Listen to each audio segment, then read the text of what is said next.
is Beyond Business, Season 2 with your boy Nick Freno. Here to share the stories that are true. From every walk of life, we're diving in deep, unpacking dreams and laughter. It's a journey we'll keep. Guests from near and far with wisdom to unfold. Life paths and journeys, every tale worth gold. So kick back, relax, let's have some fun with laughs and insights. Okay, everybody, welcome to another episode of Beyond Business. Sitting down with me today is Reed Sullivan from Sullivan Contractors. Thank you for joining me today, man. It's a pleasure to have you. And we're going to get to know this guy together. We had the pleasure of getting introduced through a entrepreneurs group that he is a part of, and you guys, if you've paid attention to the group at all, you've met a couple of his associates or buddies or whatever. Buddies. With Taylor and Colby. And, well, you guys haven't met Matt yet, but I did. But, yeah, you guys, so let's start with what I do know is that you are, you just had a birthday. Yep. And you have a contracting company. So dive into let's go. As a contracting company, what do? You guys build houses, you build buildings, you build roads, what do you do? Well, first, thanks for having me on, and look forward to the conversation and getting to know you likewise. So I appreciate it, dude. Appreciate that. But my dad and I have a general contracting company here in town. He started it back in 1993. Okay. We recently actually went through a name change to Sullivan Contractors. So previously it was Interior Specialty Construction. Okay. And what year did that start? Interior Specialty started in 1993.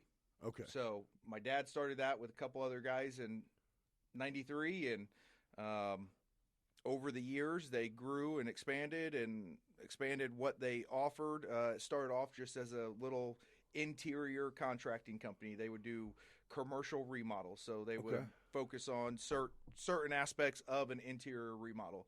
I actually moved back in 2010. I was working in Naperville, marketing hearing aids, living downtown Chicago with my oldest brother.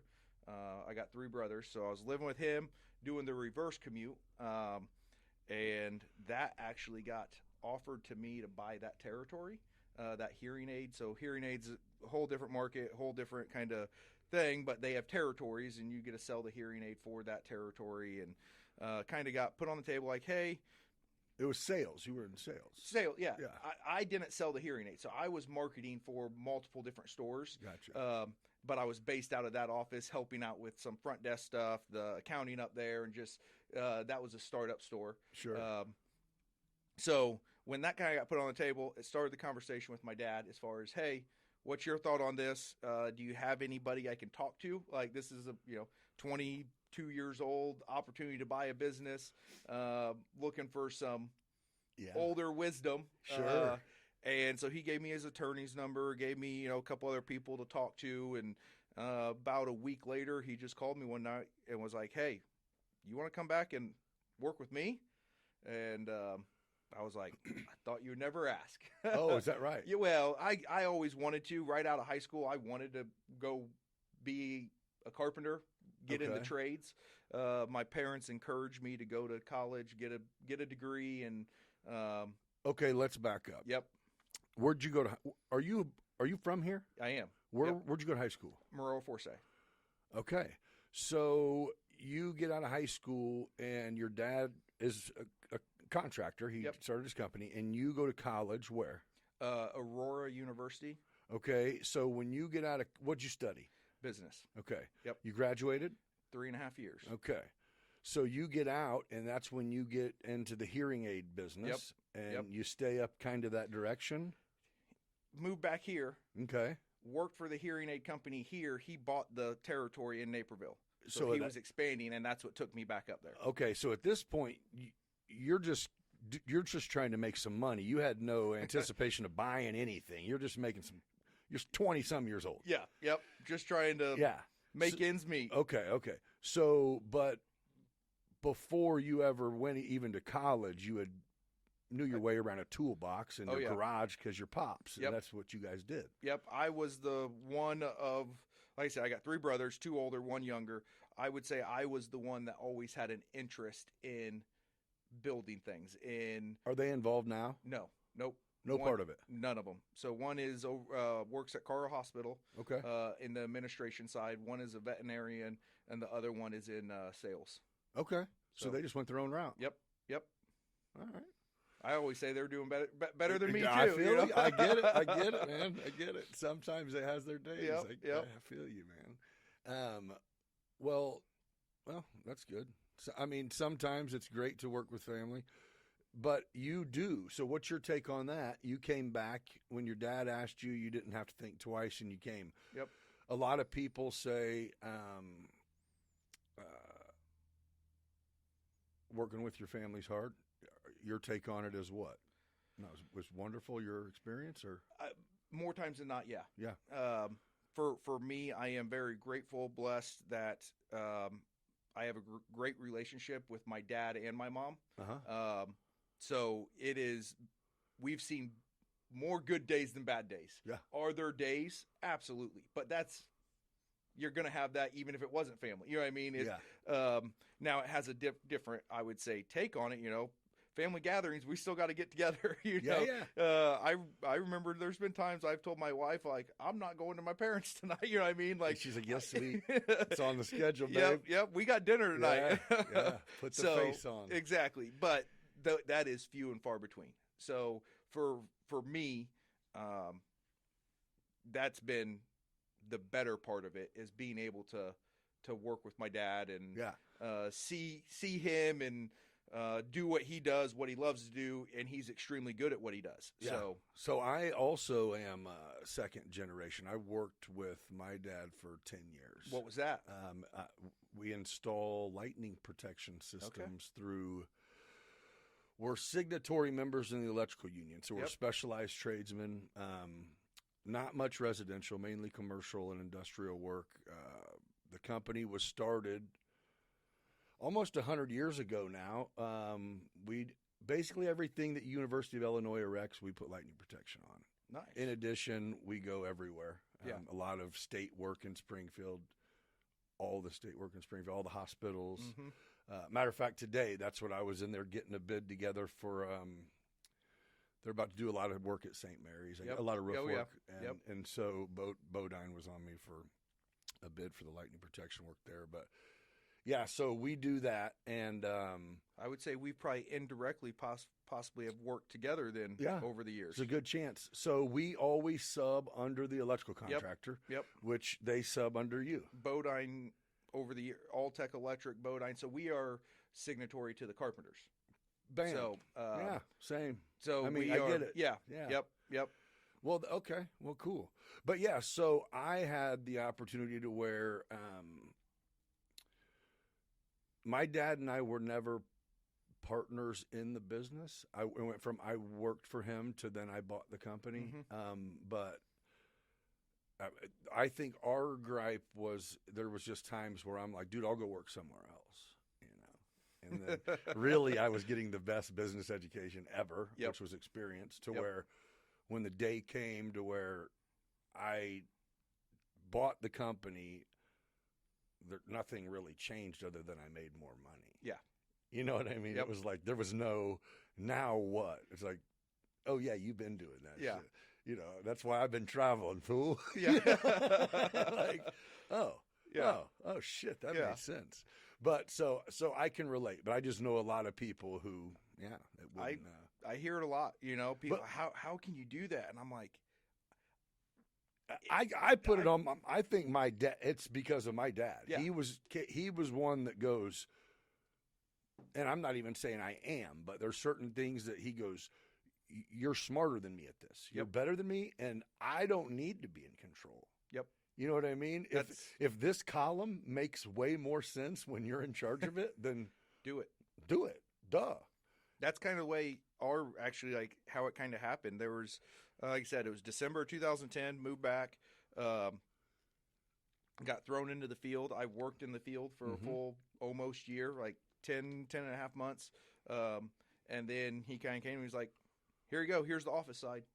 Figure it out. You know what I mean? Like, he's always been a field guy. Right. So there's help needed, we needed help in the office. I just got out of college for business, Which you didn't learn. I think Oh, shit. Don't get me wrong. There is great terminology. I learned terminology. Mhm. Did I learn the nuts and bolts of business? That's how we say at they college? they teach you how to learn. That's all. Yeah, exactly. Yes, I would 100% agree with that. I was taught in college how to learn and terminology of, hey, what's a P&L? Like, before college, like, Right. Someone said P&L, I would have been like, huh? Give me 30 seconds to Google that. Yeah, exactly. So college was great to me, but it was very much a thrown to the wolves, Yeah. boots on the ground. Hey, you got to figure this out. And I don't want to say figure it out fast, but it was definitely, hey, we need help in the office, and here you go. So I'm sure you've seen this, and I do. I find it funny. I don't ever take advantage of it, but so where we're at and where you're at, we occasionally you'll get the Chicago contractors that'll do what they do to come down here and put their stamp on something. And the people they will send to lead jobs are fresh out of college, right? and I still feel that way. and they're in charge, and it's just like deer in headlights on. And they probably are outside of where that construction trailer is sitting. They're probably the smartest person in the room, but they're not even close. Yep. You know what I mean? To where it's like, oh man, this is going to be rough. Oh yeah, happens all too often. Mm-hmm. But that's the way. I'll be honest. That's the way I felt coming back. Like, I got thrown in the office. Yeah, I grew up around the trade and I knew my way. I remember in college one time a buddy was like, "Hey," or I think I said, "Hey, give me a screwdriver," and he's like, "I'm like, a Phillips screwdriver." Go ahead. He's like, "What's that?" You know what I mean? Like, to me, that was just. What do you mean? Yeah, right? Exactly. You know what I mean? But grew up just different, more white collar and nothing bad about that, but it's just completely different. Yeah. And now you're getting, everything is becoming so technology driven that to be a project manager, to run a job site, you don't have to know a whole lot about the actual bits and parts that actually go together and how they go together in the field. That you can look at a spreadsheet, you can look at stuff there, but then you get put out there on the job site. And that's the hard part is you're dealing with people who not only have they never been, they will never go. Yep. And you're there going, what you're saying is inaccurate. Yeah. It's inaccurate and it looks great on paper, but here. It's not it's not feasible out here. I am here. No, that's great. Yeah. Which I dig. I mean, I think it's awesome. I mean, so are you guys union? So, or how's it? So yes and no. So we still have Interior Specialty Construction. That company is signatory to the Carpenters. Gotcha. So all of our labor that we hire out, we go do a project, is Interior Specialty Construction Carpenters. Okay. Sullivan Contractors, I would say, is kind of, you could say, the parent company, or okay. They have no ownership in Interior Specialty, but we bid everything through Sullivan Contractors. And then we hire Sullivan, hires Interior Specialty, hires Bodine Electric, hires, Burdick Plumbing. So are you guys a minority company or no? No, we're not. So nor am I. So did I just hear correctly that that's no longer going to matter? Minority? The minority. I would love for it not to be a thing. No, I feel like something Trump related, like yesterday. I did not hear it. I did. Not enough to press on it, but enough that I am now going, why didn't I look this up? Yeah. Something bill related, something is going on relating to that. Yeah. That would be good. Yeah. There's been a little chirp. Yeah. Something that was just saying, because it does make sense. Whoever's the most qualified, period.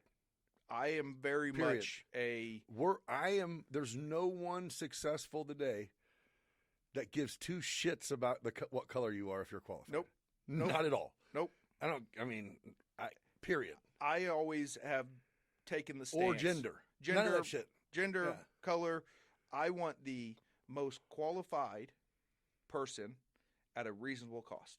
Right. You know what I mean? Like, I'm not saying you got to be the cheapest all the time. No. I'm not saying you got to be the most expensive. Yeah. I want who is going to be able to perform the work. You know, like that's how when I send stuff out to bid. Yeah. You know, typically sending to contractors that are reputable, that are, you know what I mean? Like that kind of are already established. Not saying I'm all for giving someone a shot, giving an opportunity. Like I'm all for that. But at the end of the day, price and capabilities are what it come down to. And there's been jobs where I'm like, I don't know if this person can handle this project. And there's times I've had that conversation with them. Like, hey, do you think, you are low here? I would like to use you. But are you going to even be able to do it? Are you going to be able to do it? Yeah. And tell me now. Right. Don't get halfway through the project. And, I learned that from my dad and vice versa. I hate turning down work, but there's been a handful of times in the 14 years that we've been. It's like, are we going to have to hire someone to do this shit? Yeah. Or we just say, hey, right now. We're just not going to even get involved. Yeah.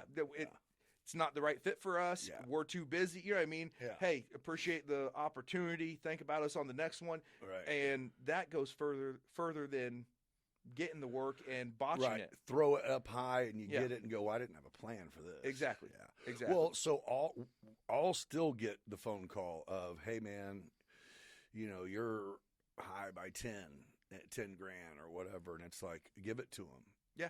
And then good luck getting them down here to fuck with you whenever shit's not right. And it's like, for real? I'm like, you already know. It's like, fuck. Okay. Yeah. Because we've been through this, man. And you get it. It's frustrating for us down here. I can think of projects over the years where we didn't get it. Yeah. And soon as the contractors leave, the owners are calling us to come fix things. Right. And it's like, yeah, we'll do it. Yes. But I'm like this. So here's what it is. We have one competitor, and they're from up north, and we might have more, okay, but we have one that matters to me, and when they're in town, I'll get pictures sent to me. Whatever fucking asshole that I know, there's like, over here taking your picture of their truck, taking your work, and I'm like, whatever. But I'm like, your job is you're supposed to get work here. Yeah. I'm not, and it's never. And you can't handle it all. And they're not gypsies. They do good work. Yeah. So that's why you care about them because it's exactly. It's so I go, if they have, fleets down here, that's a problem. They're setting up a shop. I'm going to have to go get some guys in the hood over there and see if we can pull some wheels off these trucks. No, but it's not concerning. Yeah, if I'm the only one there, it's a problem. Yeah. Competition is at the end of the day, competition is good, but there's also at some point someone's going to go, what? Yeah. Nick's got a monopoly on this. Yeah, these are $10 million for every job that used to be 10,000. I'm going to come work for you. This is crazy, right? Yeah, but no, it's crazy. So when you got involved and then you guys, how recently did you add Sullivan? Was that right? 22. So a few years ago. Yeah, just a few years ago, we kind of transitioned that, and part of that was we were doing new construction builds. Okay. And the name Interior Specialty Construction, if they didn't know my dad or I, it was like you weren't getting anything new. We weren't getting new customers, new phone calls. Rebrand it. Correct. So we kind of rebranded, but not rebranded because we kept Interior Specialty as our labor force, but just kind of started a new company and slowly got rid of the letterhead. Just transition that to where everybody in our office, everything we send out, all that stuff, all our, when we sponsor a school thing or something. It's so what do you build? What are you like? What's the last couple that we would know? One of the bigger ones that probably a lot of people know Decatur Orthopedic Center. Oh, yeah. Okay, So- so you're building buildings. Yeah, like so like that addition, Dr. Sams and Dr. Sullivan, great guys. in Mount Zion. Yeah. Yeah. Yep. I know exactly what you're talking about. So great guys, great group to work for. The first phase out there we did for them was under interior specialty, kind of shortly. they were in the transition. They were in the transition. They were, one of the first ones to see the new logo. Okay. And They then could the have checked to both places. Yeah, exactly. Then like the imaging center out there, which is backed up to it. So we've done 2 projects out there. Billingsley gas station out there off Weichels Road. Yeah. Out there by the that's conference a nice, center. That's a nice We did- spot. Yeah, so like I think if you're on that side of town, you've been out there. The one with the car wash. Yep, and that's yep. a nice. We Matter did- of fact, that side of town looks It's- pretty they're- nice all of a sudden. Or maybe not all of a sudden, but Yeah. they got like that little drive-up little liquor store across Yep, from Pops with yep. a pizza joint. I believe the Parks brothers Yeah, have kind of that's done exactly that. who it is. Yep. Yeah, Yeah, a it lot, looks nice. lot going on out there, and then obviously there's talk about the casino and a horse track and like off-track betting going on out there. Where at the hotel? The way I understood the article, it is that'd be west of the church, so it's on the north side of 36 there. That big building, or a new? It'd be something else. No, so you got Tabernacle Church on the corner Yeah. of Weichels and Yeah, 36, yeah. so right west Okay. across Weichels Road, but on the north side of 36 there. It was in the paper here a couple weeks ago. Okay, I didn't see Yeah. it. Yeah, So, do you remember years ago that Horvey was trying to? Okay, and then I saw and then he sold that. they to sold that. someone. Yep, I'm trying. someone local in Forsyth. Don't know the family, but I seen the name of Yeah. I even tried to look them up to get some Yeah. information on who they are. What them, and I don't know who owns the mall. I still believe the mall is owned out of a company out of New York. I think. Oh, it's company owned. Yes. So the malls are. We It's used to do a ton of work at It's a the rough mall. investment. So, there. yeah, but like, so just a quick little side story. Yeah. My dad actually was, he's been in the trade since 15. You know what I mean? Like he was hanging houses and insulating houses. yeah, Got in the carpenters at since like he 18. was 15. Yeah, he got in the carpenters at 18. So he helped build them all. So like we used to do work in there. I remember going in there as a kid with my dad on And a Saturday. Hardee's, Oh yeah, Garcia's. yep, Garcia's. Yeah, and yeah. I remember like MC Corn Sports. dog place. Well, Yeah. So when my dad's company did that back in the day, but I remember, I was probably junior high, hell yeah. in there driving a forklift and doing demo and Yeah, that's the shit, dude. so yeah, and that's the other thing, fun thing about working with my dad, and you probably get it too, is you go on projects or you go back to something to hear them say, "Oh yeah, I remember this, this, and this." And, Yeah. it's kind of fun, and Yeah. What's you get stories out of it. yeah, here what's crazy is I'm there. I'm now Going back to job. I'm now the jobs I've went on, they're doing 25-year later renos, Yep. and I'm like, oh shit. I remember when they just re-roofed this. You guys just put a roof on this. And they're like, 20 years ago. yeah. I'm like, shit. I'm not. I'm starting. Like I said, You'll get there, December. bro. Well, I'm there because some of our customers we work for, they remodel every 3-4 years. No, I got a call here recently, and I went back and I'm like, didn't we just do that? And then I'm looking through records. I'm like, Nope. well, that was 2014. That was 11 years Yeah. ago. And Yeah, it's time. yep. Okay. You can speed this up a little too. We can do it every Man. 5 years. That's crazy. Yeah, time moves, man. It does. It Yeah. does. So are you guys steadily, was the growth intentional? Like, did you guys just, obviously it was intentional, but did you guys sit down and come up with a plan of let's go from kind of the smaller scale, or you just get an opportunity to bid a bigger job and you did it, then was like, this, and do you go, We never sat down and discussed it. it just happened. It and just 100% happened. Now, we would have conversation, and I've always would tell my dad, like, you enjoy the field side. I enjoy the development side. I enjoy the more. do you stay out, have you stayed out of the field for, Once I went into the office, I stayed stayed- out. Now, I say that, I've bought property and remodeled buildings, and Sure. my wife and I have Sullivan Developers. We have a subdivision out in Forsyth that we're developing and building Separately from- Yeah, that and so every now and then I'll go out there and side a house, or I'll do the trim on the house. You're saying So, for your company, for the company, you're the office guy. Yep, in the office. So Okay. I do not pick up a tool belt and go work with Right. the guys in the field. There's days I want to. So how many do you have, guys? You guys all year round ish? Yeah, all year round. Okay. Yeah. So how many guys you got? We have, I'm going to say, 5 to 6 main Okay. steady guys, but And then pick them up as you need them. pick them up and When it's hot. Yep. When it's popping, it's Yep, popping. yep. Yeah. Yeah, So you so- and your wife got something cooking. Huh? Yeah, well, we kind of got Is into she a part of the company at all? No, but I would love for her to come on at some point in time. But Does she work currently, or she mom it up, or what she do? She used to be part owner in a dance studio. Okay. So very much entrepreneurial, business minded. But after we had our second kid, it was just like, hey, I get it. I'm going to step back, relinquished her half to her partner, and decided to stay at home. And fortunate we're able to do that. Yeah. Yeah.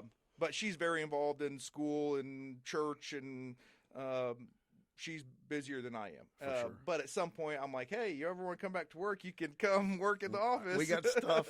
Yeah, we always got stuff. Yeah. So, but being in construction, I always had a love for real estate. Like, I love buildings, that's what I do. I love building buildings, working on buildings, especially older buildings. I would love, take a building that looks like has no life left and bring it, I think there's something Like cool about that. restore or remodel? Both. Okay. So, like, maybe not restore it to the way it 100% was, but restore it and remodel it, Sure. So, have a building in Maroa that we kind of did that too. And so enjoy that. So with the construction, got into real estate. And so, buying properties, remodel them, lease them out. Okay. And so you guys have a neighborhood or what? Well, so that's kind of how I got into development. And then Forsyth got a TIF district, and I was familiar with what TIFs are. Is it a lengthy process for you to just It's educate me? called tax incentivized funding. Okay. So keep it short and simple. There's property tax on our property. Yep. And you have what is called the EVA, estimated assessed value. Okay. So this property that you have right here is property taxed at $7,000 a year. Okay. If you take that and increase that value to 14 grand, there's $7,000 there. Yeah. That could go to that TIF. You got to be in a TIF. They got to create it. Okay. But then that is eligible for reimbursement. Like the city, the municipalities can then use that money to incentivize businesses to remodel, to create development, to do different projects. Okay. So Forsyth created a TIF district. I knew this farm field was in the TIF, and I knew certain things were eligible for reimbursable expenses. Yeah. So basically, so you started building homes. So I went to the village. Village owned the property and said, hey, I would like to buy this 16 acres, do a subdivision. So I had to get a civil engineer involved, had to get, Of course. put a blueprint, put plans together, submit it, go through planning and zoning, go through the board, buy the property. Did you know all that going in, or you learned as you went? No, I knew I had to. Now, I learned a lot going through it. I didn't know necessarily all the ins and outs, Right. but I knew there was a process. So negotiated everything with the village from like May of 2018 and didn't close until December of 2018. That's how long it took just to get through that process. And then once we closed on the ground and we had other meetings, I didn't break ground until May of 2019 on the actual building of the roads and putting the sewer in, the water in, Right. all that stuff. And that was completed October of 2019. So I couldn't build houses until all that was done. And how many houses were you planning on building? So it's a total subdivisions, 34 lots. I broke it up into phases. Part of that was my bank. Kind of. Just, you weren't selling any lots at this time. No, it was. You were building the neighborhood. I was putting roads in, putting the infrastructure into where you could build. Yeah. Homes. So I had to get all that done Right. prior to Doing anything. even selling a lot. I couldn't Right. I couldn't sell a lot until then. Couldn't get there. Young, dumb, and poor, you know, Right. I couldn't bond it. So like, this is one of the things I learned it is, It's just ground. it's just ground. But if you have the capital, you can go to a bonding company and bond the project, Right. and then you can turn around and sell lots immediately. Right. Because if you default, the bonding company steps in and will finish the project, and then the Yes. people that bought the lot aren't out anything. At 30 years old and Didn't know that. the dollar amount of the So would you have to sit back investment. and make some money? the bank loaned it all to me, Oh, okay. but the bonding company's like, yeah, your net worth isn't high enough for us to bond the project. So they look at it as net Sure. worth, because if you default, they're still coming after Yeah. you. They still want their money. Right. Right. So yeah, we did that. Started building houses. So then I get a portion of that property tax back every year for every house that's up. Oh, okay. So that's where the TIF is. comes Like in. that's where the TIF Yeah. comes in, and that's what makes it feasible. Like I sell my lots, quite frankly, under what they cost. So because that's how because it I can get work out. because I Yeah. get so I can price them competitively. Yeah. Like lots range from $35,000 to $45,000, depending where they're at within the subdivision. Right. Like I have more invested than Right. than what that's going to cover at the end of the day. You know what I mean? Like right. Right. so with that, but the TIF help off, and that's why municipalities, cities, they do that. So you started building your first house when? October of 2019. And how many houses currently are in that subdivision? Oh crap! 1, 2, 3, 4, 5, 6, 7, 8, 9, 10, 11, 12, 13. So do you own any of them, or do you sell them all? Do you lease any of them? Do you Try to sell everything. Okay. And currently I've been able to. Now I Okay. did just have one go under contract, but it was taking a little bit of time. So I had it out there as like an executive style rental, but still a rental, a 4-bed, 2.5 bath, 2,200 square foot, 3-car garage rental is, That's expensive. 3,500. Yeah. Like it's, Yeah. so I knew it But was I'm going to be sure hard to rent. But is it? Oh yeah. Because I would think that there might be a certain market for like people that are coming to work at ADM for 9 months or coming to work at DMH for 9 months. So the hard part there is, even if they're coming for 9 months, forking out Then what? three grand a month in rent Yeah. is like, ooh man. And it's good for Decatur and the surrounding areas, but you can buy something pretty nice. And, And you can just put them up in that Airbnb or well, whatever. I'm saying they could buy it, and Oh, their yeah. mortgage payment be $2,500, Oh, and yeah, then when yeah, they leave in They 9 sell months, it. they sell it, Yeah, and you're right. so like that's where the market Yeah, here it doesn't can't make sense. It doesn't make sense to Yeah. rent that unless literally you're here for 2 months, and Yeah. And they're paying for it. yes, Yeah. Yeah. Good call. yeah. So yeah, that's how I always had a love for real estate. Having a construction company brought me in the ability, and I had the know-how to do some of these projects I did on the side. Bought a foreclosure house and do some of those things, rent it, have, handful of commercial rental buildings. Do you live in your subdivision? I do not. It's just yours. We just build there. Do And you have any preferably- family that live there? I do not. Nope. I tried to tell my wife, I'm like, we could sell our house and do pretty well, because we built in 2016. Okay. Our own house. We got 10 acres right north of Forsyth out in the country. Oh, yeah. and- You don't need to live Yeah, You no. don't need to live by them people. Yeah. But, I always tell my wife, hey, we could sell, because everything's for sale. That's Right. Yeah, she's like, we could, but what'd they offer? Yeah, exactly. Yeah. And her price is a little different than mine, and her price, I don't think it'll ever sell. Right. So you have 2 kids? 3 kids. 2 girls and a boy. And what ages? 10, 7, and 4. He's getting ready to turn 5. So everybody's school age? Yep. Yeah. Yep. So do you have I'm going to be home hours?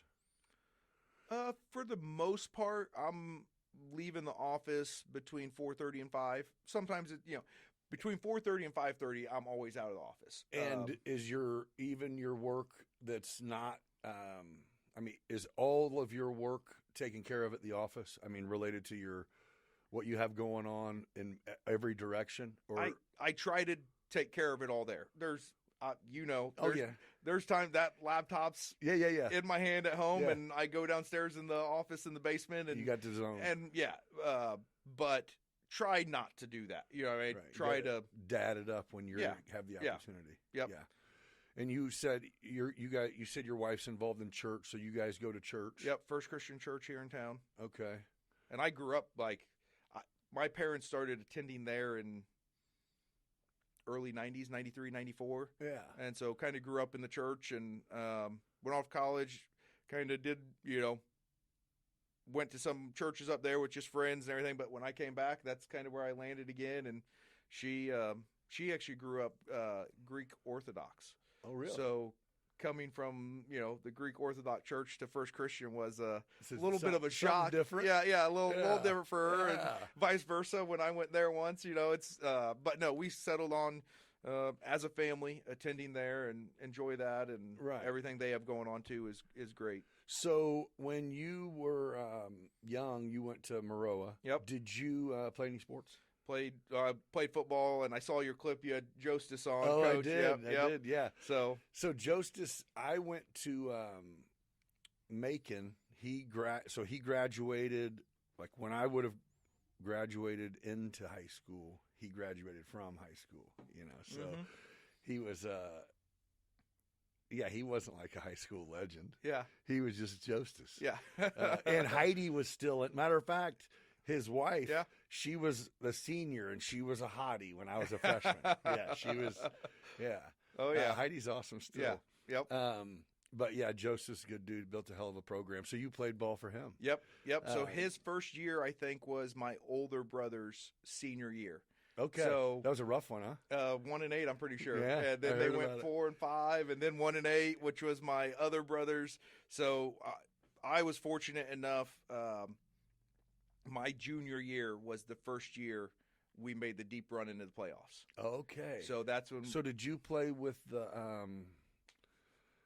Hockaday? Yeah, Luke's a year younger than me. Okay. So, yeah, yep, I knew. Yep, I just know the family. He was a famous name yep. for. Yeah, a year younger. And then I went on. I actually played football at Aurora University. Oh. So that's kind of what took me up there. All my brothers went to U of I. So we're a big U of I family. My Okay. grandparents had season tickets there. So big U of I family, but I was never one for test taking and or school. Right. So I struggled. I had a great GPA, but test taking, so the ACT Didn't was work. not a strong suit for me. Is that a thing anymore? I don't believe it is. I don't think it. I thought they took it away and maybe then brought it back and I then think- maybe took it away I'm again. I'm pretty sure it's Yeah. not a thing now. How do you feel about it? ACT? Yeah, I mean, I know you particularly weren't good at it, but how do you feel? I don't think it's neat. Like it's. Yeah, I yeah, feel, you can look at GPA. It pretty much can tell. I think GPA, and then more so for me, what I think people should look at, and what I would look at, like when I interview people or dealing with other contractors or other businesses, is how's their problem solving. Yeah. Like it's more when Yeah. an issue does arise, can we get it resolved? How quickly can we get it resolved? Yeah, More of, and especially with these things. yeah, no shit. If you can be resourceful, everyone has the ability to be resourceful. Yes. Yeah. So yeah. it's more how But you're using your, and I was very How are you much using that your way. resources? And Yeah, I was very exactly. much that way. I used my resources in Yeah. high school, even in college, and my resources were friends. Yeah, but I mean, I think that's it though. My son and I had that conversation. It's like, is there a difference between picking up that book and finding the answer, or reading this paragraph here to find the answer? No. No. I mean, you're still taking it in. It isn't like you're asking a specific question and getting just that answer. You know what I mean? You're Yep. still taking in what you're getting. It's, Yep. Now, if you're asking a AI to write a paper for you, you should probably change a few things up.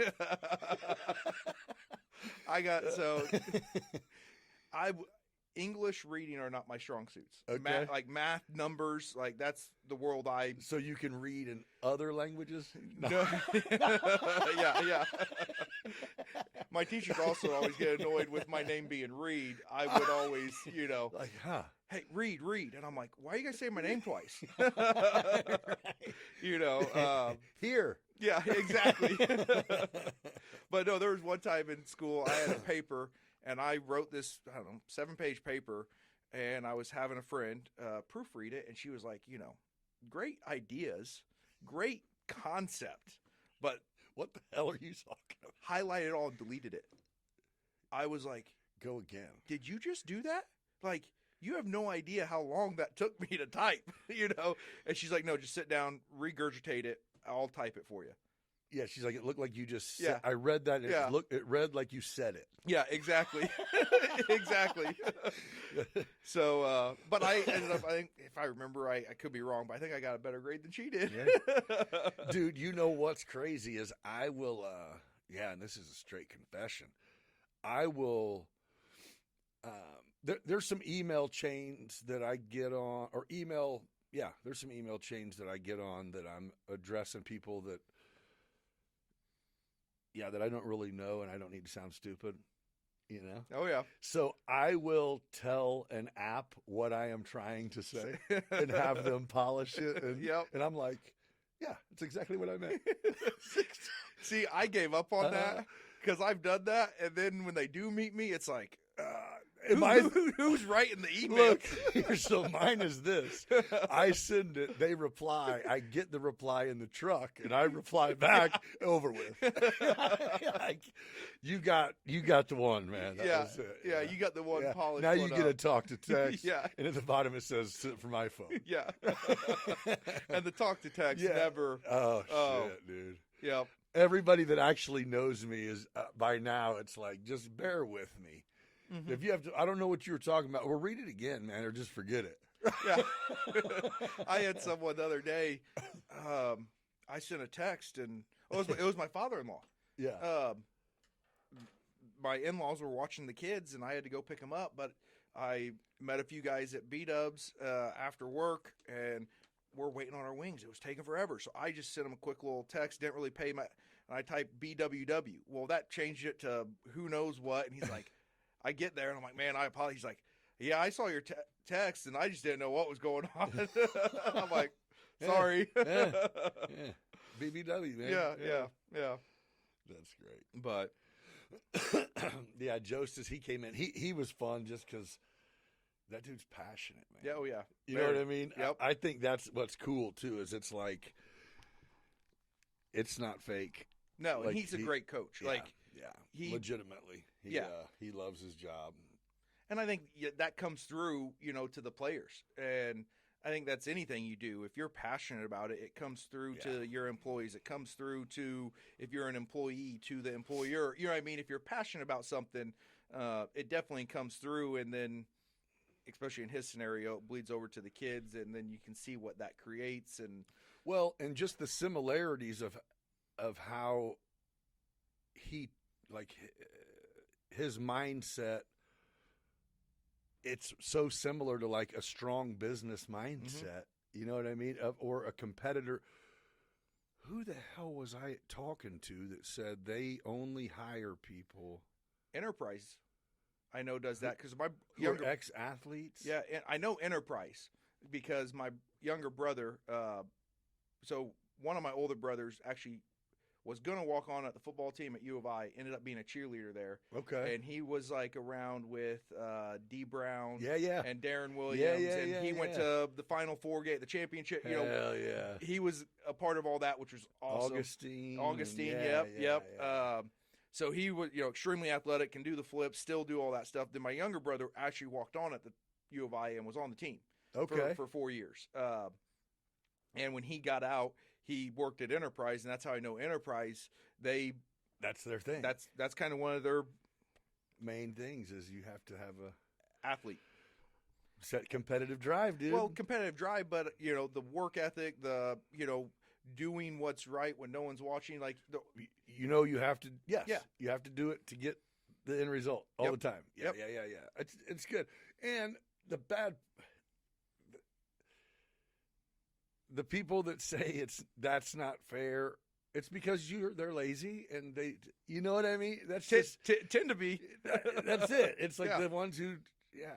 Usually the people that are complaining are lazy, jealous. Like, even when I catch myself complain about something, it's because I want, like, same. Yeah. it's not, Yeah.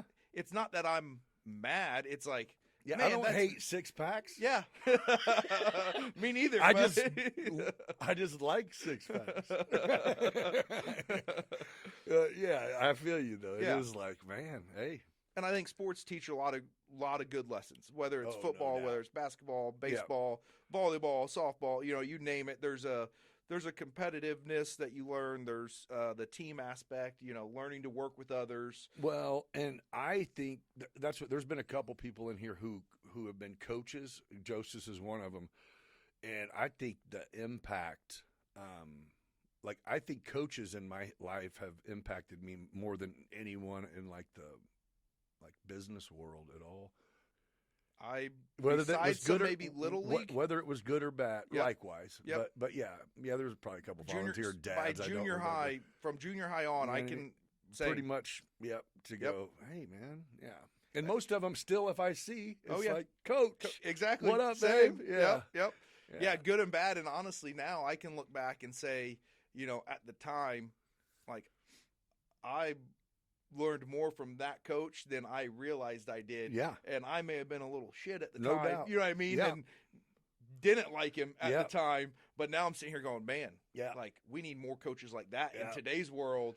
And I always, 10 years ago, I used to always, when I would have my round of running into him, I would always have that conversation. Yeah. Be like, dude, you're the bomb. And it would usually be them going, dude, I haven't coached in years. I was a teacher. Yeah. You know what I mean? And it was like, so what, bro? Yeah. You were a coach then. Yep. You know what I mean? Yep. He's like, yeah, my new wife is going, why does he call you coach? Didn't know him as a yeah, coach. yeah.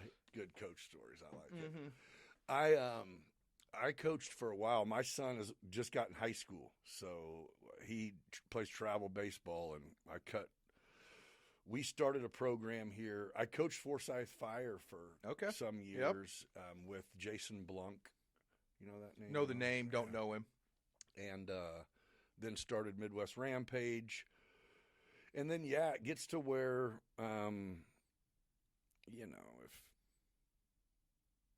if you need to play with better competition, then you just let him go spread his wings. So good. So that's what happened, and now we practice fucking an hour away for our home practices. That's fucking great. Love it. Yeah, Baseball is a sport that do that. Yeah. It can get It's crazy.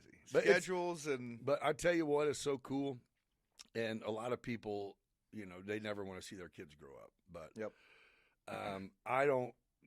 My son, his mom, and I haven't been together since he was 2, so we've been every other weekend. He plays travel ball and club soccer, so usually sports have always let us spend the weekends together. But now that he is like high school age, dude, we vibe. Like that's my dude. So now that I'm not coaching, and his mom's like, I mean, dude, we're every weekend for like 10 weeks. It's over the summer. Yeah, it is. And I mean, I'm not fucking poor, and it is too expensive. Oh, I travel baseball and travel hockey. Yes. Those are the two that can. Since when did they even become a comparison? It used to be just travel hockey, and now correct. it's like you have 2 $500 bats? Yep. Oh, I How about get a it. $75 bat? You either can fucking hit or you can't hit. How about a $25 bat? Yeah. Hit it. Yeah, if you're Yeah. jacking it Yeah. with this, I'll spend another $50. Yeah, exactly. Happy Easter. Yeah. Yeah, but either way, I can't. I mean, I can talk shit, but I'm still the one filling the bag up with new shit. Now you're 15. This is what you get because there's new fucking classification. But Every anyway, year. so we're going to these complexes to where, other than going to a professional stadium, there's nothing impressive. Yeah. I mean, at minor league parks, college stadium, that's where we play. Yep. Day in and day out. These I I mean, Travel concession sports. stands. I mean, we're getting there's barbecue trailers. It's insane, dude. It is. Have you been down to the Ozarks? To that, it's national, or I forget. No, all we went that direction is Chesterfield, Missouri has like okay, yeah, 18 field complex. So there's one in Camdenton, Missouri, which is right outside Lake. It's Lake of the Ozarks. And a lot of the teams I know where play you're talking on, about. Stay at the lake, and then they got like I don't know if it's 4, 8, but they host big tournaments. And Hell yeah. But like I've seen, that facility, and the reason I know that is we go down to the Ozarks a fair amount, and see, and I'm like, holy cow! Like, that's what where was that when I was playing? So that's what this year we got our schedule, and it is Wisconsin Dells for a 6-day tournament. Last year it was like Indianapolis, which let's keep in mind this is like a Tuesday through Monday. I don't know how families afford it. Like I really don't. I'm saying I'm going. Yeah, if I wasn't in the position I was in, I don't know. Like his mom was like, I can't. There's not a fucking chance I can take a week vacation to go to Indiana. Yeah, well, that's like honestly, like growing up. Hey, one game a day. Yeah, one game a day, and you're there for that game's 3 hours. Now then what do? You got to.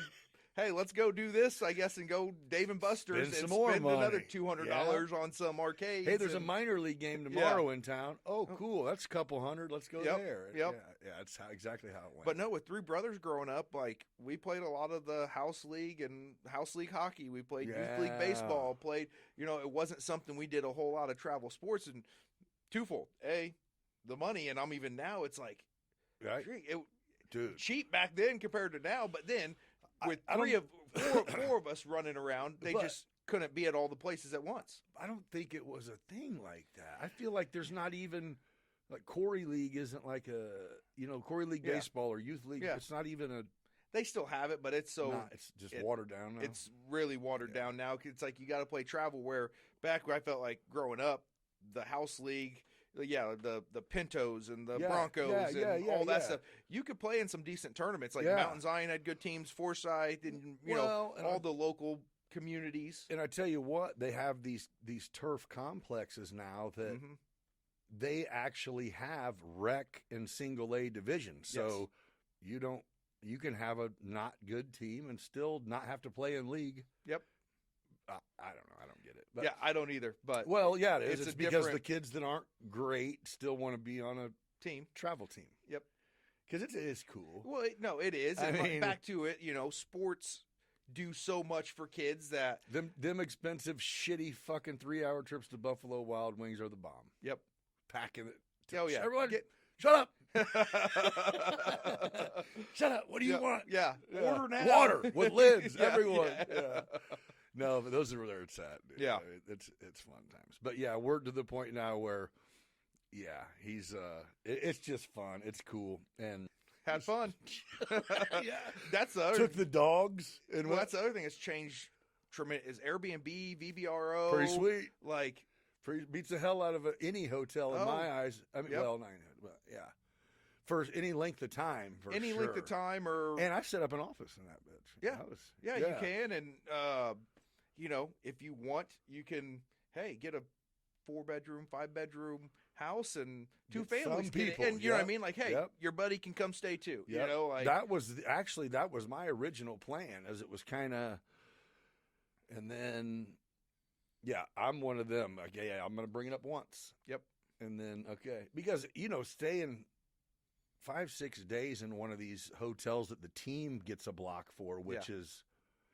It's a hotel room with 2 beds. Two twin or queen. And bowls. That's it. Yeah, your microwave is on top of your mini fridge, and that's it. Right under the TV. That's it. Yeah. So it's too long, man. Yeah. I got to have a washer and dryer and shit. Yeah, I want a separate room that I can go watch the TV in, and then the have a kids room to are go in to here, bed. And yeah. But either way, we'll be right back at it again here coming up. This will be the first year we don't start till late because high school baseball runs. Mm-hmm. Yeah, so I told him, I said, well, we'll get to see what you're made of, because finally the age, once you hit high school, it doesn't matter, babe. If you're good, you can get it. Yep. Yeah. He grew a little bit too, so. Well, good. Yeah, that's back to like business and sports. Like may the best player play. That's it. You know what I mean? Now, I coached at one point. I want to get back into it here at some point in time. You know, and I think there's a time and place where everyone plays. And I actually coached freshman basketball at Maroa for one season, and I remember sitting the kids down. Hey, you're here to learn fundamentals. You're a freshman. So we're going to learn the fundamentals. We're going to teach you what, you know, is expected sophomore, junior, senior year, and everyone's going to get playing time.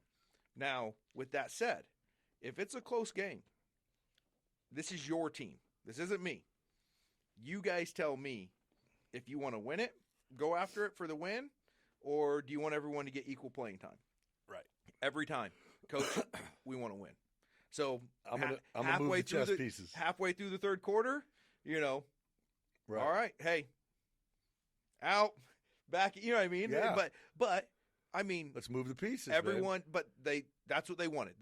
They wanted to compete. It wasn't, you know, I'm talking top to bottom. You know what I mean? Yeah. Every player wanted to compete and knew their role and knew that, hey, I'm more of a practice player. I'm here to get you ready for the game. Knew they would get some game time. Yeah. But even at the freshman level, but to your point, you know, may the best player play, and at the same time, may the best bidder, you know, in the construction world get the job. Yeah. Like, No, you're right.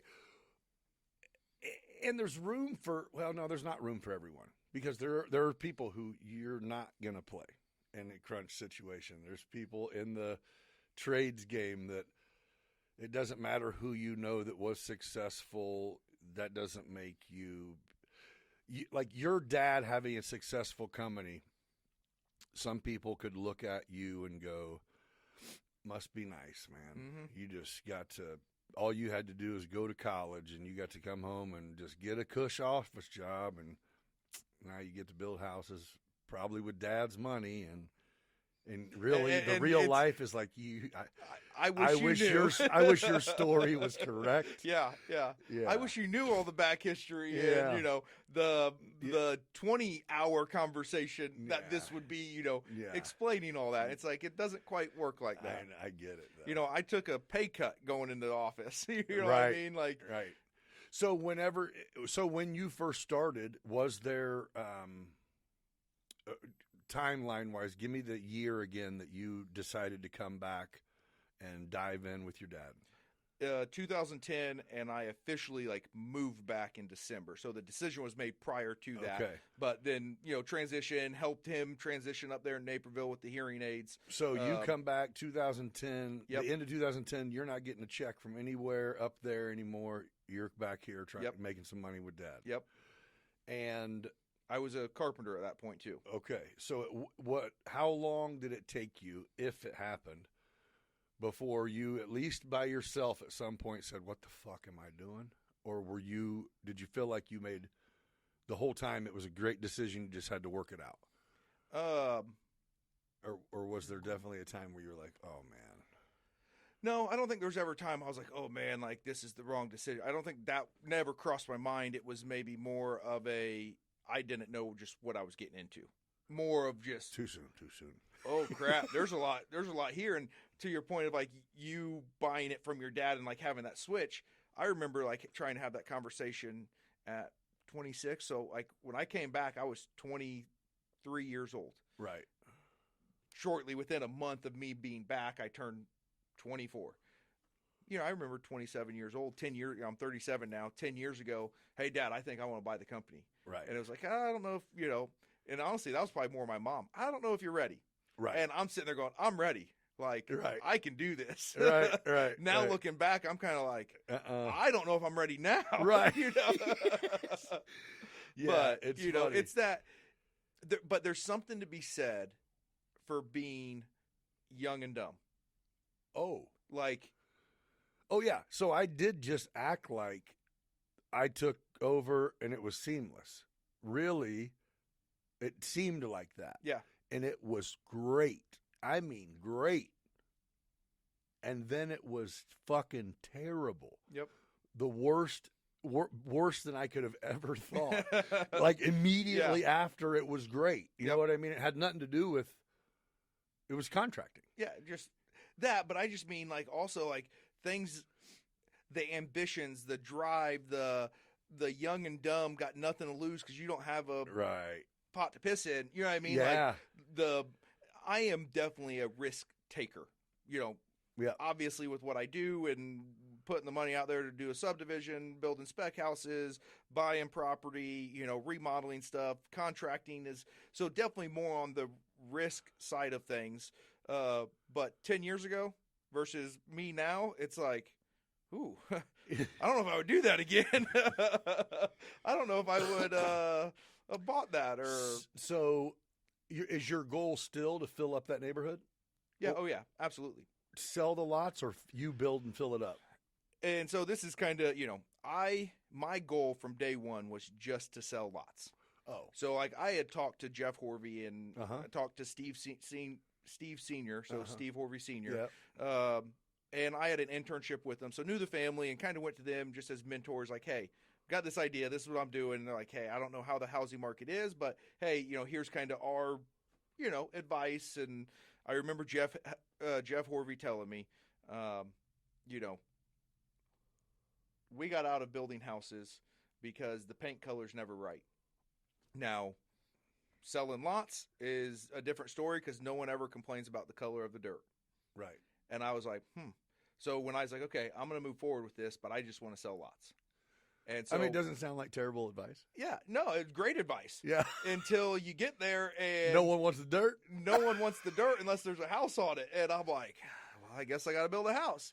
You know what I mean? Color. And part of that is there's no more home builders. You know, that whole generation's retired. Oh, You know what I mean? So like everybody that was building in the 90s and early 2000s, when 2008 came around, now you have only 2010, custom home builders. you have a few custom home builders, but there were a lot of home builders You're in right. the late 90s, early 2000s. Well, when that housing market crashed, a lot of them were of the age that they could either A, retire, or it was like, hey, if I stick it out 5 more years, just make do and do some remodels, do this. By 2013, 14, they were done. Yeah. Yeah, you're right. So then people are coming to me interested for lots and like, you know, who could build? And I'm like, honestly, I really don't know. They're like, well, could you build it? I'm like, I could. You know, there I am building. Building 3 houses. Started in October of 20. As soon as I was able to build a house, I dug 3 holes. Oh, so you're like, I'm selling lots, and the people come interested in the lots, can't find anyone to build, and you're like, well, here we are. Here we are. Well, so then I've learned since then, you know, part of that group that I'm in on Thursday mornings. It's kind of funny. Yeah, it is. Yeah, done 14 houses now. You know, as a side gig. You know, I call that's my nights and weekends project. Hey, your realtor's referral is great. Yeah. I'm both, bro. Yeah. Yep. But read a book. It was referred to me by a buddy called Who Not How. Okay. And the whole book kind of focuses on, you know, just because you can do it or you can figure out how to do it may not be the best time for you to be spending. So find the who. You know what I mean? And it kind of changed my perspective on employees even. Like, invest in your employees. Like, they're an investment, not a liability. You know, they're an asset. They're not a liability. Well, same in the aspect of, you know, finding that good contractor. You know, just because I can do the siding doesn't mean that's where I should be spending my time. Find the person I can partner with, or find the you know what I mean, or find the company. And so kind of, so I've here more recently, got a buddy, and we've worked out a deal. It works good for him. He gets a piece of the pie, but then, yeah, I still sell the house and I'm kind of the front man on it. But as soon as they sign a contract, I turn everything over to him and I pay him to do it. So to build it, run it. So it's like, he's kind of, you know, the general contractor, project manager, whatever you want to call it. Perfect. Now it's all running through me, but he's over there and he enjoys it. He's good at it. That's great. So it's kind of that whole thing that, no, that's because I broke that down. No, that's good. I mean, I have my commercial side I got to deal with. I was going to say, and yeah, there's more valuable ways to spend your time. Correct. And the commercial side is what I would say is our bread and butter, right? And especially my bread and butter.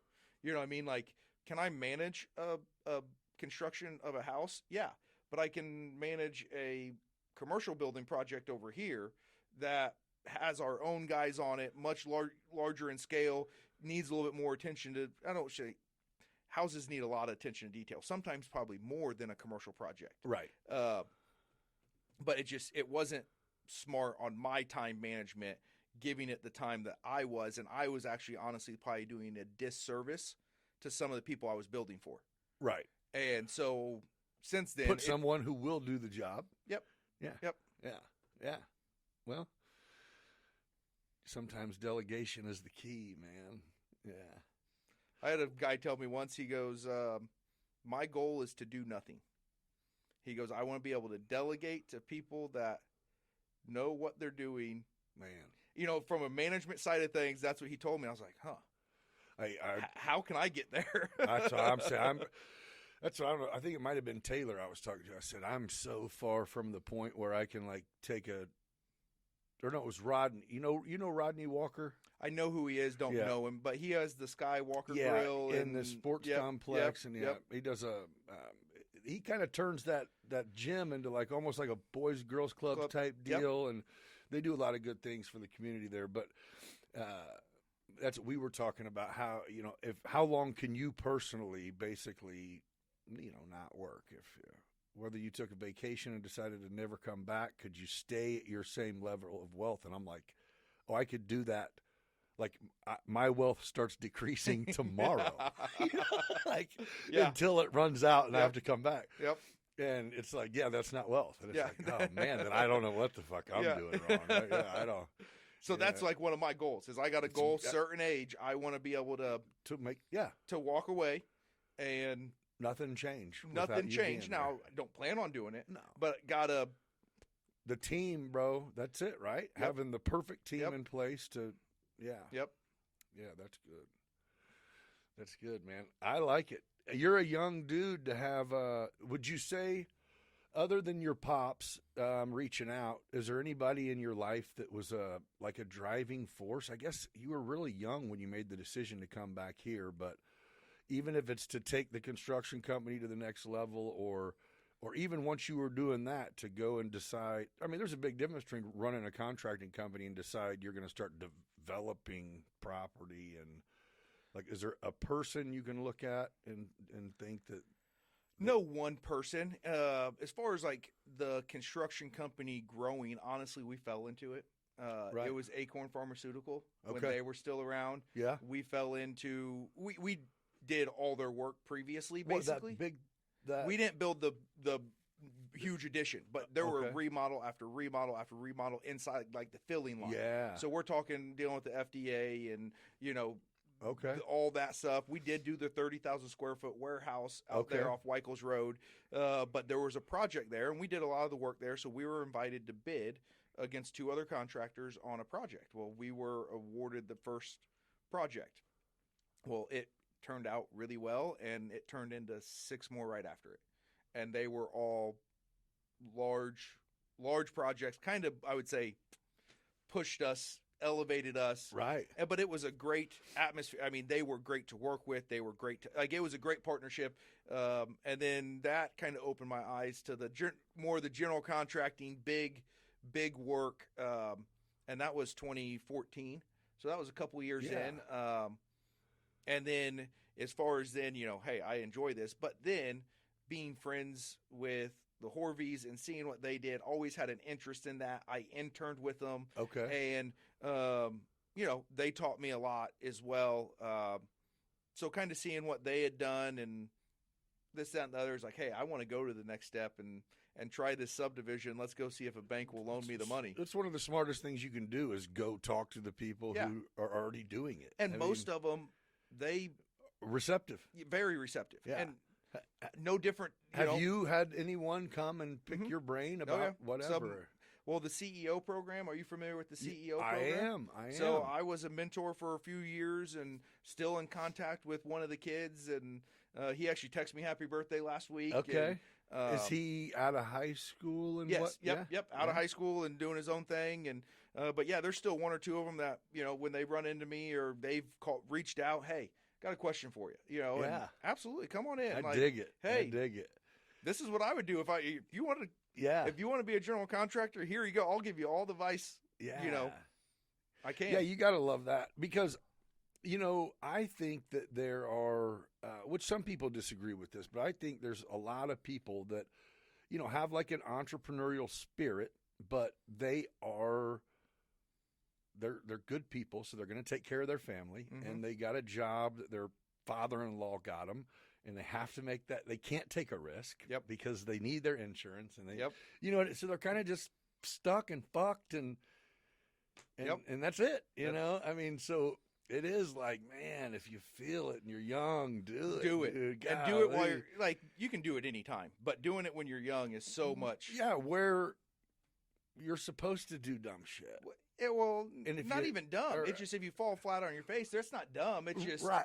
Or you're supposed to have people look at you and go, "Oh, what were you thinking? What were you thinking?" Or, "Hey, you learned a lot from that. Here, you Right. learned from it. Move on." I remember my dad telling me I was doing a project on my own, bought a building. I mean, Maroa was getting ready to condemn it. It was that bad of a building. Paid $30,000 for it. All right. Completely, looking back, it was crazy. Should have let him condemn it. Probably, but it was actually, so Matt and I went to Matt, I was like, "Hey, I'm buying this building. Would you have interested in putting a pizza place in it? I'm going to do apartments upstairs," and we were able to work a deal, and that's kind of how the deal got all put together. The original up in Maroa. Oh, cool. So like that's how Matt and I know. We went to high school together, but then that was my first kind of big project. That was right when I moved back. That was 2012. So I moved back December of 2010. Within a year later, or a year and a half later, I'm buying this building for $30,000. End up having a roof fire. Total insurance, total loss. And looking back, I should have took the insurance money, tore that sucker down. But now it's a great building, love it. But like looking back on that, I remember my dad telling me, "Ask so and so, like they want to help you." And I'm like, I'm not asking for help. Right. Like I can figure this out. And now looking back, I remember asking some of those guys that, one was a bricklayer, one was an electrician, and it was, those guys, they want to help. They wanted to help me. They wanted to see me succeed in this. And but I think that's it too. Is there's that small piece of someone starting out that goes, if I ask questions, that means my business plan has holes in it, and it's like that's false. Because the reality is there's no such thing as a business plan that doesn't have holes in it. Correct. I mean, that's what I think that's the benefit of. Matter of fact, everything I've ever done with anything, I would have had a whole different outlook if I would have sat down with probably a couple people that had nothing to do with what I was doing and just said, "Here's what I got in mind. Pick it apart, and I'm going to probably ruin your point of view on most of the shit." But the stuff that I can't is going to fucking keep me up tonight and might change my mind. Yeah. Well, I think that's where what I've learned, we got to humble ourselves. Yeah. It's our pride gets in the way where we're nope, this is right. I came up with this plan. No, you're right. It's I need to sit here and humbly take the advice and really chew on it. And you're right. I mean, just because you can trick your banker into thinking something doesn't mean it's right. Yep. Exactly. Yeah. So that's one of the areas I would say, from 23, 24 when I bought that building to 37, it's like that's one of the real big things I've learned, Soak it in, ask. Ask, and there's no such thing as a dumb question. I know we hear that as kids and everything, but man, is that so true? Right. Yeah, and the same is, when someone has a question, it's like, dude, someone's asking it for a reason. I would rather you ask than not ask. Yeah. And I know that's like my dad and I talk about that all the time on projects. Yeah. I just wish they would have freaking asked. Like, yeah. Why didn't you ask? Now we got to tear this apart and redo it, or it just. I'm like that. I'm like this guy. Please ask, but just once. Yeah. if we already covered this. Yeah. I don't feel like I'm probably a little bit that way, and I feel like at times I need to be like, it's okay to ask 2 or 3 times, but because they don't hear it the first time. I'm like, but dude. Or sometimes I catch myself and I'm like, I know I told you that. They're like, no, you didn't. I'm like, okay. Did I just say that in my head? Right. I thought I said it out loud. Right. let me waste another 5 minutes reminding you how you should have Yeah. listened. Nah, Yeah. we'll just And- skip that part of the day. And then I think about it, and I was like, yeah, I don't think I ever did tell them Maybe, that. maybe not. Do you look that far ahead currently to go subdivision name again? Prairie Winds. Okay, Prairie Winds is full. You no longer have any ties to it other than you bought the dirt and sold the dirt with the houses Hopefully, on I'm it. still collecting TIF money. yeah. But other than that, Yep. and your kids are grown, and now, or what's your next move? Do you have a next move in mind to generate income, or to give back to the community, or to maybe it does both? Yeah, definitely. I'm definitely what you would consider a dreamer. Okay. So always and I like it. thinking, and I usually think bigger than I would say a lot of people. You know what I mean? Like, Yeah. hey, I want to do this, and is it ever attainable or feasible? I don't know, but that's what I would like to do. So very much that aspect. So I have a 40-year goal, 50-year goal of like where I would like to be, from a business standpoint, from a income standpoint, and income producing, owning property, rental property that could sustain, my lifestyle. And, so yeah, I have those goals. And then, one of my big goals, and this came from a mentor and their family, create a family foundation and, have an investment. And it's been around now maybe for 10 or 12 years. Okay. And what they put in there has not gone down, but they've given away, I don't even want to say because I really don't know, but they give away basically the interest every year. But sometimes that's been a good chunk of money. Right. And it's like, how cool is that? That is Like just being able to, even bless if, even if it's $500,000, you know what I mean? And it's a ton. you make 8% on that, it's not 500 grand going out 1 year, but 30, 40 grand every year that's after year impactful. to, organizations within the community. And I would love to do something like that and be able to, and there's something, and I would still love to do this out in the subdivision. So up in Peoria, they do a St. Jude house. Okay. And I don't know all the ins and outs of it, but what I do know is either the contractors donate their time, the suppliers donate the materials, and what's not donated is paid for, and then they show the house off. They sell tickets, and I don't remember what the ticket sales are, $100, $1,000 ticket. I think it's $100 for a ticket. They sell maybe like 5,000 tickets, and then this person gets a house. Oh. And then all the proceeds are donated to St. Jude.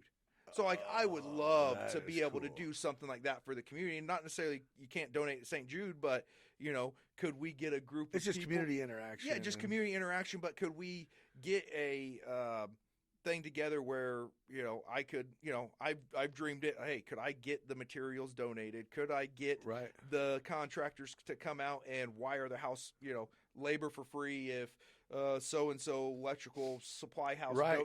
donates everything, and then, we sell 5,000 tickets, and then there's 500 grand that's going to New Life Pregnancy, to United Way, to, Catholic Charities, something like that. Like, Sometimes it just takes an orchestrator, man. so I've dreamed that, and it's something I would love to see happen at some point. But a I great think one. like that would be really cool, and I've It seen is. them do that. A home builder in Peoria does that.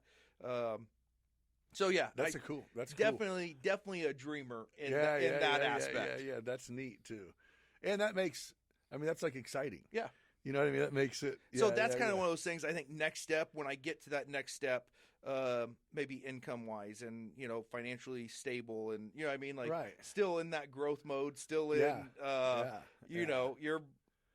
There's days you get it. There's days you're like, having are we gonna stuff make it? doesn't matter. No. Having stuff makes Yeah. you broker a lot of times. Exactly. So it's you see the receivables, payables. You're like, I don't know how this is going to work out. Yeah. In the end, it always does. Yeah, But But when you I can call this wealth if you would like yeah, to. exactly. So getting to, that's one of those things, getting to that next step. I would like to be able to do something like that. And That's that's really a cool idea. I haven't heard of it, and yeah, your description of it. So I think it'd be cool. I think the community would get behind it. I mean, too. like I had someone go, I don't know if you could sell 5,000 tickets for I do, $100, and I think you could get, if you have the right people ask. Like my mom is one of them people who, I don't know how, but she goes into like Kroger and gets them to donate 500 turkeys. You know what I mean? Yeah. She's one of them. I am not. Me either. Like I feel like I'm stealing from. Like But that's one thing I've learned over the years. Like I've always been one. I can do it. Through that book and just through other people and church. It's just like I gotta humble myself. I'm not all that great. You know what I mean? Like, or maybe I just need to. Did you say you know someone who knows how to do it? Yeah, exactly. And that's the other thing.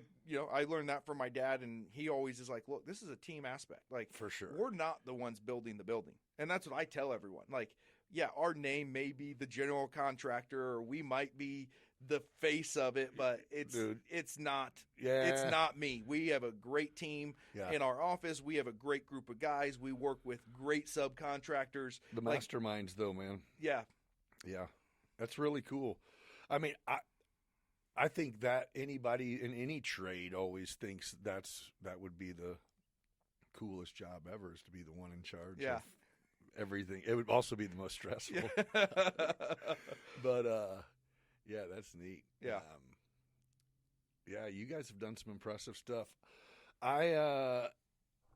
Well, I'm happy. I think it's been cool to chat with you, and you guys got some stuff growing and going. So do you advertise, or for commercial construction, it isn't like somebody's going to see an ad and go, hey, let me call him? No, not necessarily. Like Dodge list, Dodge. I don't even do that. Nothing. Just kind of word of mouth. Being in the community. If someone's building in the area, you're on the list. We're on. Hopefully. Yeah. Someone breaks ground and you don't know about it. You're like, oh, we'd piss off somebody. Yeah, exactly. Are you guys busy coming up this year? Extremely. Like it's been. Yeah, it's good. It is good. We're extremely fortunate right now. Well, good for you, man. Last year was one of those years. It was like, oof. It was. You were due then. It was tighter, and the year before was a great year. Yeah. Like that's like all the PPP stuff and the employee retention money and all that. We had some of our best years through some of the projects we had, like 2020 through 2023 were some great years. And it was like into 23, into 24 is kind of like, ooh, we don't, and it turned out to be a okay year. Right. But just staying true to who we are, and it looks like the forecast is looking to be a good year. There's a lot of talk going on. Sure. Now some of that, I say that now things could change tomorrow. Yeah. And people can pull the plug on projects, but right now it seems to be everybody's gearing up. Yep. That's good. And if you guys are working, then that means you're making something around. Building and remodel, it makes community look good, man. It does. I mean, that's beautiful. Buildings are beautiful. Yeah. Absolutely.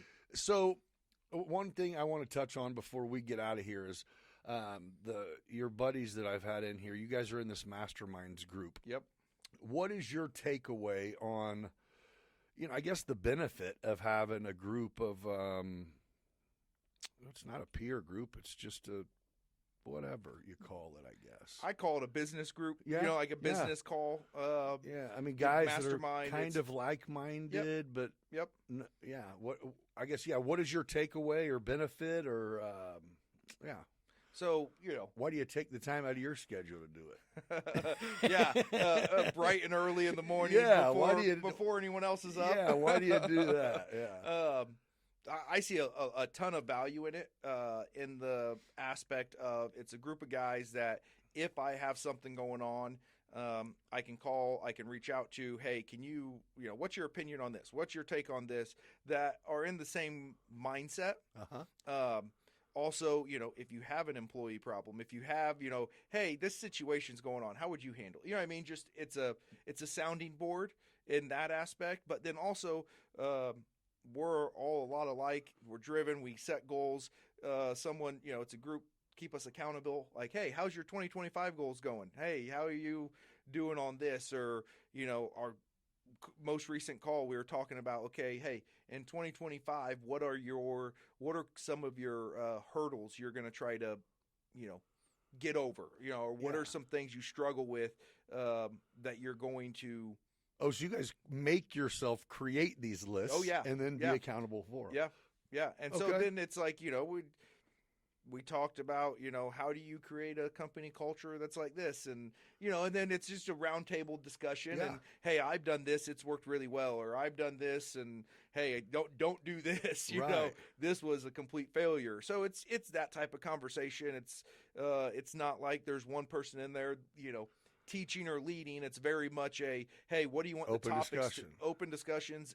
If someone has a deal they're working on, hey, I got this. Can you guys, what do you think? There's been times hey, I'm buying this. What interest rate are you guys getting? Because they're wanting to charge me this. You know what I mean? Right. Even that type of conversations. Yeah. It's okay. So it's and where else can you have those conversations unless it was on an online forum? But to be able to do it, I'm assuming you probably do it virtually. Yeah, we do it. Yep. Teams meeting. Yeah. Well, that's cool. Video on to make sure you're actually present. Yeah. Right. Hey. Right. Exactly. Hey, this guy where'd Nick go? Yeah, what the hell? Yeah.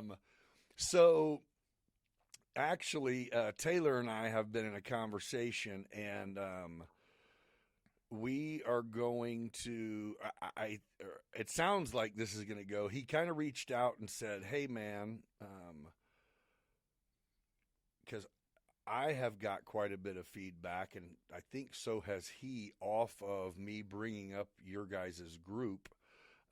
Which I've kind of made a point of saying this isn't like hey, contact anyone to join this group. This is your guys' group. You know what I mean? Like that hasn't been put out there. And that's something we like. So November of last year, we kind of revamped and we created bylaws. We have we have an NDA. So no, and I like it. It's good. It's legit. It's not just a group of buddies that are like, hey, let's just shoot the shit and talk a little business. Sure. It's. Well, so Taylor said, hey, so what do you think about, first he goes, so what do you, can you do this podcast thing mobily? And I'm like, oh yeah, I got to set up to do anything anywhere. And nice. I say, and virtually we can do anything. And I go, but what do you think? And he goes, how many people? And I was like, 4. And he goes, so what do you think about, do a live podcast? And he goes, I'll get a couple of my guys involved. And same deal. We'll sit around, but we'll allow people on Facebook to throw ideas out that they might have, and we can just chat. And he goes, and just kick around. He goes, maybe just once a month, twice a month. And I was like, I like it. And that could be cool. And so we ended the conversation, and in true Taylor fashion, I got an outline for that shit. Like 3 hours. Here you go. Here's what I'm talking about. And I was like, oh, fucking perfect. Let's do this. He had an outline before he even called you. No doubt. He goes, so I've been actually, you're right. Because it was one of those, last week, he goes, hey, I got something I want to pitch you. And then it was a few days went by, and I said, dude, my bad. I got my ass kicked he's like, yep, welcome to my world. And then I called him, and he's like, yeah, here's what I got in mind. Here you go. Yeah. I was just thinking about something. Check your inbox. Yeah, exactly. No, but so he's going on a little vacation, and he said, yeah, when he gets back, we're going to sit down. And I liked the idea. He just said, he said he was struggling time-wise with being able to give back at all. And he goes, if we could figure out a way, he goes, and if nobody bites, cool. He goes, but if there are, people that, he said, we're going to call it a small business banter, and just fucking, whether we sit here, we can go sit at the back corner of a bar, we can all sit at our fucking living rooms. It doesn't matter. Yeah. But being together would be cool. I think there's for definitely sure, something. And we can allow people in from wherever, and I mean, yeah, it'll be easy. That could be it'll super be easy cool. to set up. We can go to Goodfellas. So how'd you get into podcast? How? I've enjoyed kind of watching a little bit of it. So See, I'm turning the tables now. I'm asking. Yeah, the so questions. when I got a couple years ago, I just got into watching them, right? And I turned this room into a studio that looked nothing like this. And then I got cold feet on starting one because I don't even know why. I think I was like, well, what if no one wants to fucking come on? Or Yeah. I really don't know, man. I'm just one of them. I went with an idea, bought a bunch of equipment, and I'm going to do it. And then it was like, What if no one listens? What if I can't get what anybody? if? And then, what changed? Nothing at Nothing, all. yeah. Except for my give a fuck changed. Yeah, you just decided I I'm don't doing care. it regardless. Yeah. So what I did is before I revamped the studio, I made an invitation and I sent it out to like 20 people, and like 15 people said yes. And I go, okay, I'm starting it. Awesome. So I started, So then I kept sending invites out, and I ended up booking like 50 people. Awesome. You're on season 2? Yeah, this is the end of season 2. Season 3 will start next week. So what consists of a season? 12 episodes. 12, okay. Which I'm going to. This is a lot. I go a lot, so it's like 2 episodes a week. Oh wow. Yeah. So And then you got edit and content. So like I don't do a whole lot. I try to they see me and my it's raw, and which is good. Yeah, I'll take out a little bit. I'm trying to get better at it, but yeah, for now, like if we talk about something and at the end you go, "Hey man, I shouldn't have brought up," then I would cut it out. Yeah. Which I've had a nurse come in and at the end was like, Probably shouldn't have discussed that. Matter of fact, when Taylor came in and we smoked a cigar and drank a bottle of bourbon, our 4-hour podcast ended up being an hour that was released. I'm like, dude, we can't. I'm like, one's gonna watch 4 hours. Yeah, and I'm like, what were we talking about? Yeah, same. So. Yeah, I learned within the first couple. It's like, okay, maybe I need to do this and then that. Yeah. No, but it became something. I'm a solo artist, man. I mean, Yep. you probably are pretty familiar. I don't know how many people you deal with on a not work basis, other than your wife, maybe. Yeah, Or I don't. I gotta. Yeah. Or I just mean me personally. It's. I tell some people what to do in the morning, usually not even in person. When I do drone work, I'm doing that by myself. Everything I communicate is like this. I don't have a family at home. I'm single. So I don't interact with people, and I'm super busy. And I really didn't realize I didn't interact with people. So when I first started, after my first couple times of doing this, I'm like, hey, I'm scheduling to spend time with normal people. Holy shit. Not sitting at my computer. Not so bad. Yeah. Yeah. But it turned out to where I enjoy it. And I'm getting good feedback. Some people like it. I'm connecting with a few people I went to high school with and stuff awesome. like that are like, holy shit. Yeah. And I know the ones I've watched, I've really enjoyed. Yeah. Well, I appreciate it. But again, thank you for coming on, man, and getting to know you. And thanks for having me. Yeah, whether it's here or whatever, I'm sure we'll be seeing each other again. Absolutely. But yeah, hopefully good things continue to happen, and you keep continuing to grow your business and the community and all that good stuff. But appreciate it. It's a pleasure. Yep. Thank you guys for joining, and we'll catch you on the next one. Be our business where the stories flow. Life's a crazy ride, come on, let's go. From the ups and the downs, we'll laugh and we'll learn. With host Nick Freno, it's your turn to discern. Beyond business, take a seat, take a chance. Let's explore the past, come join the dance. Beyond business where the stories flow. Life's a crazy ride, come on, let's go. From the ups and the downs, we'll laugh and we'll learn. With host Nick Freno, it's your turn to discern. Beyond business, take a seat, take a chance. Let's explore the past, come join the dance. Hey.